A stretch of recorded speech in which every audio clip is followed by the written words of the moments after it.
All right, so what is happening? Well, there's some news coming out of the State House today where a new organization has gotten together and held a press conference in the Legislative Office Building to send a very strong message to those running for federal elective office. And that is concerning an issue that is lingering in this Congress, and we haven't seen a resolution to it yet, and it's something that we have talked about off and on for several months now, and that is the so-called Employee Free Choice Act. Well, joining us right now is Paul Young. He's the state director of the New Business Alliance, the Alliance for New Hampshire Jobs, which was just launched today. And Paul, good afternoon, and welcome to Bulldog Live.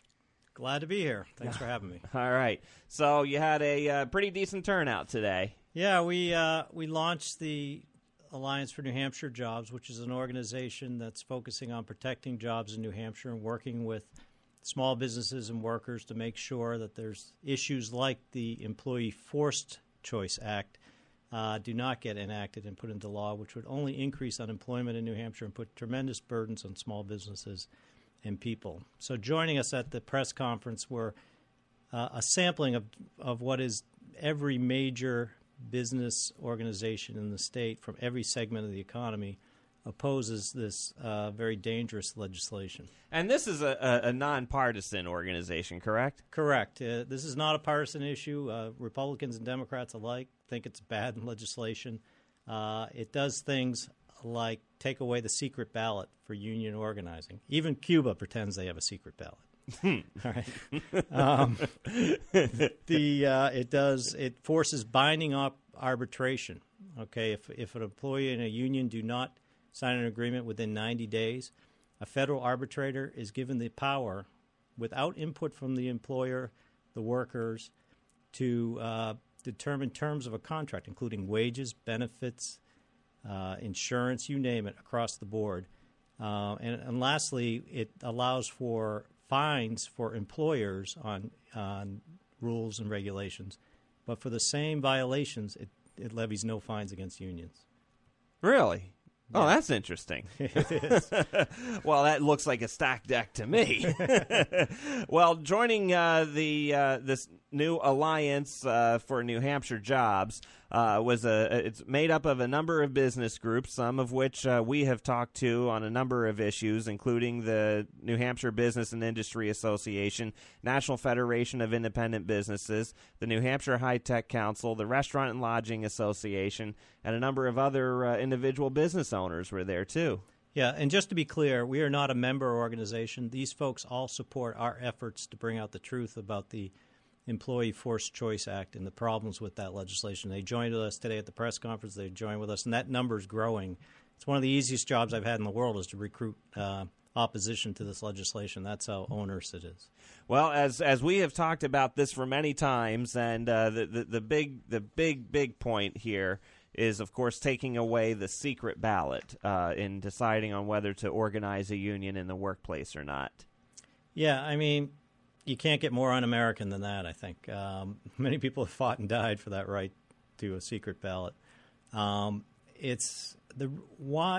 would anybody try to legislate these things and the bargaining arbitration? I think it's important to look at why.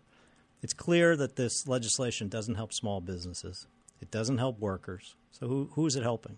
It's helping the national labor bosses who have mismanaged the use of the fees from their workers for years, okay, on jets and lavish parties and spending at hotel rooms and paying off their politicians. In 2008, they spent $500 million alone in one election cycle.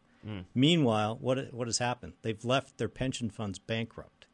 They are on the verge of bankruptcy, nearly every large union pension fund. So the workers who have done the right thing, paid their union dues, are expecting a pension and retirement are going to find nothing there. So they're desperate. So desperate men do desperate things, like take away the right to a secret ballot. They need to expand their power base, expand their revenue source, or they're going to have a lot of egg on their face. Well, how do they take away the secret ballot? Well, under this law that is proposed in Congress, how does the secret ballot change? I mean, they have to hold up a card in front of the union organizers or what? It's something called card check, which means all they need to do is get you to sign off literally on a card at any point in time. So you don't have a vote with a secret ballot. They could come over to your house when you're having a barbecue in your backyard, the union bosses, and come over and say, we really want you to sign this. They could hold a function and, feed you with a nice dinner and bring out the cards and ask you to do it. And in a public setting where you could feel uncomfortable, there's going to be a lot of coercion, a lot of intimidation, and it's not good for the workers. It's not good for the work environment. And again, it's a desperate act to try to force people into their unions to bail out their pension funds. Yeah, about a year or maybe even longer ago, I remember seeing some TV ads, and it was this big, brawny guy who was staring down a short little old lady as she was going into the voting booth, and he was like peeking behind the curtain, like, "What you doing?" That was the ad, and that is still, I guess that's what we can say we're talking about. One of the things in this law that I'm also seeing is that it's not just the majority of the employees that would decide whether they want to join a union or not, but the majority of those who are actually voting. That's a difference. That's a change. That's a complete change in the way unions have been ruled and governed for years. And in fact, the NRLB, the National Labor Relations Board, just had a recent ruling for airline workers and railroad workers, and that basically took that provision of the Employee Forced Choice Act and made it through regulation, which is another technique they're doing because they can't pass this terrible piece of legislation. They're trying to do it through regulatory means. Yeah, John Gizzi just wrote about that in yesterday's posting on humanevents.com.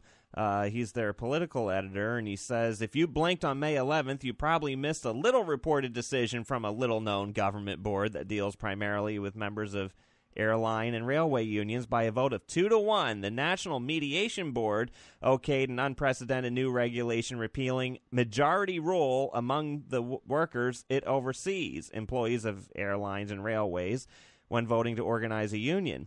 Under the new resolution, only a majority of those voting among workers at a particular business will be required to organize rather than the majority of the entire organizing unit. So, yeah, that is changing everything around. That's changing the rules. Senator Isaacson has said that he will try to fight that legislatively. It will be interesting to see how our legislators from New Hampshire act on that.